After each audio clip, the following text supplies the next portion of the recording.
Différents faits divers nous interpellent et nous incitent à la réflexion. Ils annoncent un événement imminent et d'une grande importance. Mais comment l'analyser? En écoutant Jean-Claude qui, à la lumière de la Bible, t'accompagnera et te permettra d'être prête, d'être prêt pour le retour de Jésus. Note que les éditions spéciales sont disponibles sur YouTube. Quelle est la réponse 2? Le 2, c'est le chiffre. Je te salue fraternellement en Jésus-Christ, le Sauveur du monde. C'est Jean-Claude qui partage avec toi cette nouvelle série qui s'intitule « Découvrir la vérité ». C'est encore un immense bonheur pour Marco et Jean-Claude de te retrouver en présence du Créateur des cieux et de la terre, l'Éternel des armées. Un immense bonheur pour nous encore de te dire que Jésus revient très bientôt afin de nous introduire dans un monde où la justice habitera. Aujourd'hui, nous verrons ensemble, ils se prosternèrent. Juste avant, prions. Notre Seigneur et notre Dieu, c'est le cœur contrit, repentant, qu'en regardant sur les actions posées, que nous venons vers toi en cet instant, parce que tu nous as inculqué que celui qui cache ses transgressions ne prospère point, mais celui qui les avoue et les délaisse obtient miséricorde. C'est parce que nous voulons, lors de ton avènement, faire partie des rachetés, que nous venons humblement à ta présence, que le Saint-Esprit scelle tes paroles dans nos cœurs et que nous puissions vivre totalement pour toi, au nom de Jésus et pour ta gloire éternelle. Amen. Au risque de le répéter, mais il faut le répéter parce que tu dois le savoir, je ne représente aucune communauté religieuse. Je suis exactement comme Jean-Baptiste qui, avant le retour de Jésus, avait un message, le seul message que nous devons proclamer, dire, c'est Jésus revient bientôt. Le seul message que Jésus a donné à ses disciples est le suivant. Et quand j'aurai été élevé de dessus de la terre, j'attirerai tous les hommes à moi. Mon ami, qui que tu sois, tout ce que je te souhaite, c'est de lire la parole, la mettre en pratique, et le Saint-Esprit te conduira là où il faut. Parce que la Bible déclare, et l'Éternel ajoutait chaque jour à l'Église ceux qui étaient sauvés. Rappelle-toi, nous avons vu précédemment que les frères de Joseph allèrent vers l'intendant, présentèrent leur excuse en disant « Écoutez, lorsqu'on s'est arrêté en chemin, nous avions ouvert nos sacs pour nourrir le bétail et nous avons retrouvé notre argent. On ne sait pas comment il est arrivé là, mais ce n'est pas nous, hein. On n'a pas volé, on avait donné l'argent. » Tu comprends pourquoi ils ont adopté cette attitude. Ils avaient déjà passé un petit séjour en prison. Ils avaient consommé le pain rassis de la prison. Ils avaient consommé une nourriture cuite difficilement dans de l'eau salée.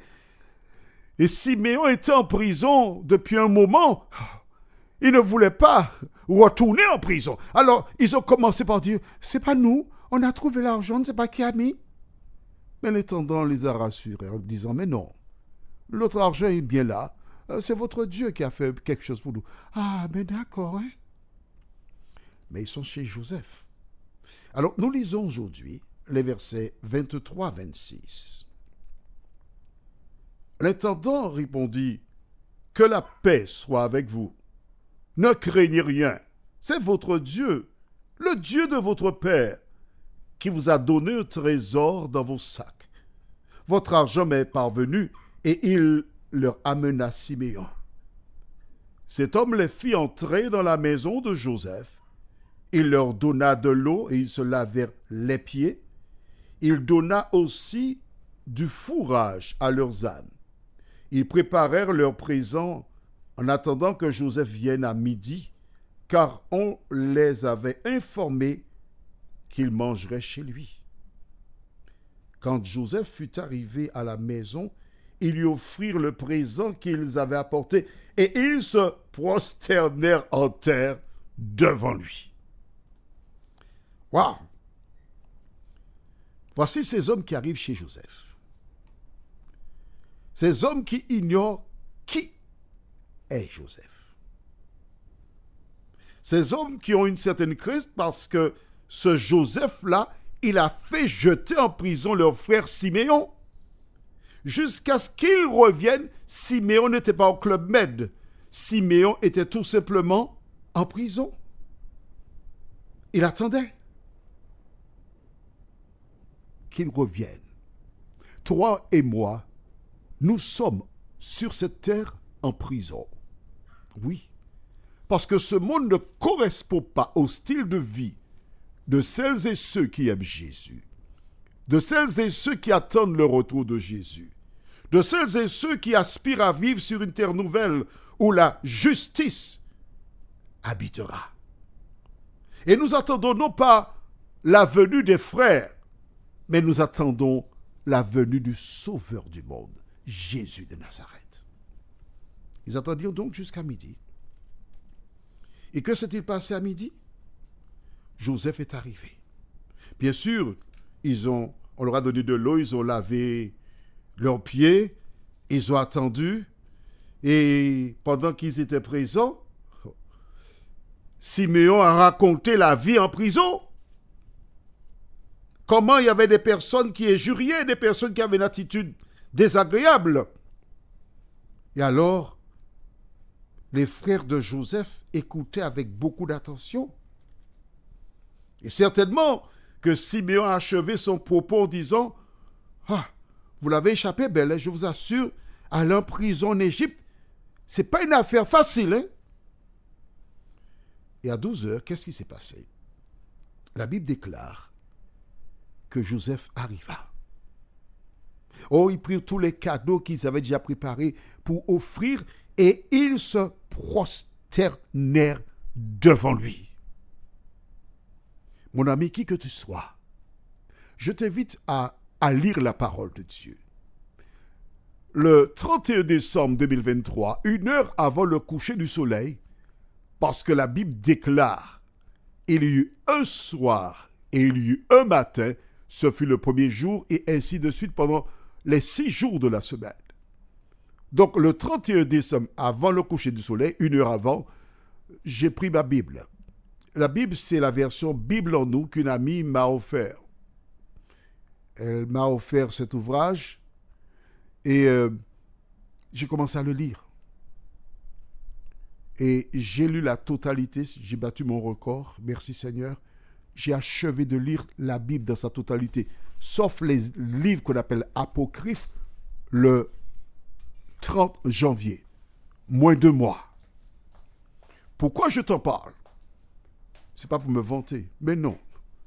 Pour te dire que lorsque tu es déterminé pour lire la parole de Dieu, tu peux le faire. Alors, pourquoi je te le dis? Pour la deuxième raison. C'est pour te montrer comment lorsque Dieu dit quelque chose, elle se réalise. Qu'est-ce que Dieu avait révélé à Joseph? Alors, nous allons prendre la Bible dans Genèse chapitre 37. Genèse 37. Et je lis à partir du verset 5. Joseph eut un songe et il le raconta à ses frères, qui le haïrent encore davantage. Il leur dit, écoutez donc ce songe que j'ai eu. Nous étions alliés des gerbes au milieu des champs, et voici ma gerbe se leva et se tint debout, et vos gerbes l'entourèrent et se prosternèrent devant elle. Ses frères lui dirent, est-ce que tu régneras sur nous? Est-ce que tu nous gouverneras? Et ils le haïrent encore davantage à cause de ses songes et à cause de ses paroles. Vois-tu, Dieu avait déjà révélé à Joseph que ses frères seraient venus se prosterner devant lui. C'est beau! Il le savait. Aujourd'hui, Dieu nous parle et nous avertit de ce qui arrivera à la fin des temps. De la même manière que Joseph, un homme, a eu ce songe, et cela s'est révélé exact, Jésus dit qu'il reviendra. Il a donné des signes. C'est seulement lorsque tu lis la Bible que tu découvres les signes, que tu connais, et tu peux te préparer pour ce grand jour. Alors, quand commenceras-tu à lire la parole de Dieu? Quand commenceras-tu à prendre au sérieux l'avenir? Écouter les audios, c'est bien. Appliquer ce que tu entends, c'est très bien. Mais lire la parole de Dieu, en demandant à Dieu de te diriger dans toute la vérité, c'est nettement mieux. Prions. Seigneur, merci pour la parole. Joseph, qui avait été formé par Dieu, savait qu'il était sous la direction de l'Éternel des armées.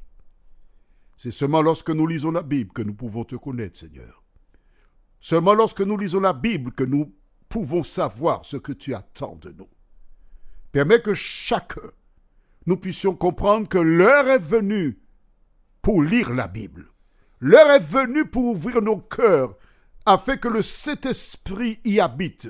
L'heure est venue d'avoir de l'huile dans nos lampes, afin de ne pas être comme les vierges folles, nous t'en prions. Au nom de Jésus et pour ta gloire éternelle. Amen.